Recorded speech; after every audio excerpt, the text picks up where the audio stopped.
నమస్కారం అండి, నేను doctor Sudhakar, interventional pain physician from Epione pain management centre. So alcohol and smoking, ఈ మధ్య కాలంలో ఆల్కహాల్ అండ్ స్మోకింగ్ చాలా ఎక్కువ అయిపోయిందండి. సో ఈ ఆల్కహాల్ స్మోకింగ్ వల్ల చాలా ప్రాబ్లమ్స్ ఉంటాయి. అంటే చాలా మంది ఆల్కహాల్ తాగడం వల్ల ఏమనుకుంటారంటే ఓన్లీ లివర్ ఎఫెక్ట్ అవుతుంది అనుకుంటారు, కొద్ది వరకు హార్ట్ ఎఫెక్ట్ అవుతుంది అనుకుంటారు. స్మోకింగ్ వల్ల చాలా మంది ఏమనుకుంటారంటే ఓన్లీ లంగ్స్ ఒకటి ఎఫెక్ట్ అవుతాయండి. కానీ ఈ ఆల్కహాల్ అండ్ స్మోకింగ్ వల్ల మన మస్కులోస్కెలిటల్ స్ట్రక్చర్స్ కూడా చాలా ఎఫెక్ట్ అవుతాయి. అంటే జాయింట్స్, బోన్స్ కూడా చాలా ఎఫెక్ట్ అవుతాయి. ఎస్పెషల్లీ ఆల్కహాల్ తోటి ఏమవుతుందంటే అది మన ఇంపార్టెంట్ న్యూట్రియంట్స్ ని అబ్జార్ప్షన్ తగ్గిస్తుంది. సో ఈ అబ్జార్ప్షన్ తగ్గించినప్పుడు మనకి ఈ బోన్ హెల్త్ ప్రాబ్లమ్స్ రావడం, అంటే కాల్షియం డెఫిషియన్సీస్ రావడము, సో బోన్ హెల్త్ డిస్టర్బ్ అవుతుంది. రెండోది, ఈ alcohol is inflammatory in nature. So ఈ ఇన్ఫ్లమేటరీ నేచర్ తోటి ఏమవుతుందంటే జాయింట్స్ ని డిస్ట్రాయ్ చేస్తుంటుంది, జాయింట్ స్ట్రక్చర్స్ ని డిస్ట్రాయ్ చేస్తుంటుంది. మూడోది ఏంటంటే ఈ ఆల్కహాల్ వల్ల స్లీప్ డిస్టర్బ్ అవుతుంది. Sleep is very important for hour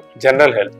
ఏ మనిషికి అయితే ఒక 7 to 8 hours స్లీప్ లేదనుకోండి, రెగ్యులర్ ఆల్కహాలిక్స్ లోపల ఏమవుతుందంటే వాళ్ళ స్లీప్ ప్యాటర్న్ అంతా డిస్టర్బ్ అయిపోయి ప్రాపర్గా స్లీప్ ఉండదు. ఎప్పుడైతే మనకి ప్రాపర్ ఒక 7 hours స్లీప్ లేదనుకోండి, మన మజిల్స్ అన్ని రిలాక్స్ అవ్వవు. మజిల్స్ అన్ని రిలాక్స్ అయినప్పుడు మనకి ఆ మజిల్ మళ్ళా రీకూప్ అవ్వడము, అవన్నీ మళ్ళీ రీస్ట్రెంథన్ అవ్వడము ఉండదు. సో ఈ ఆల్కహాలిక్స్లో ఎప్పుడు మజిల్ వీక్నెస్ రావడము, డిస్టర్బ్ స్లీప్ వల్ల ప్రాపర్గా హెల్త్ మెయింటైన్ అవ్వదు. ఇంకోటి ఏంటంటే alcohol is dehydrating in nature. అంటే ఆల్కహాల్ వల్ల యూరినేషన్ ఎక్కువ అవడం తోటి దాంతో డీహైడ్రేట్ అవడం. డీహైడ్రేట్ అయినప్పుడు ఈ జాయింట్స్ లోపల సైనోవియల్ ఫ్లూయిడ్ సెక్రేషన్ తగ్గి అక్కడ ఫ్రిక్షన్స్ ఏర్పడటము. సో ఈ ఆల్కహాల్ రెగ్యులర్ గా తీసుకునే వాళ్ళకి ఓన్లీ హార్ట్ అండ్ లివరే కాకుండా జాయింట్స్, బోన్స్ అన్ని డిస్టర్బ్ అవుతాయి.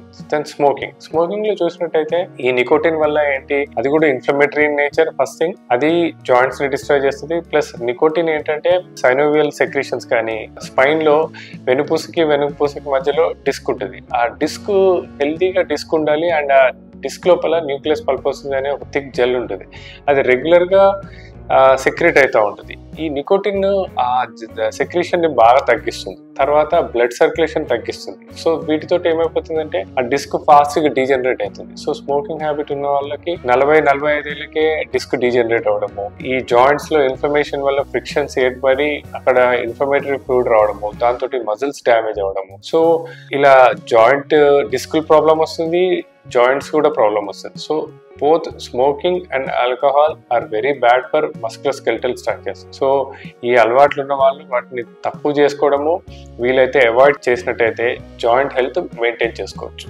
Thank you.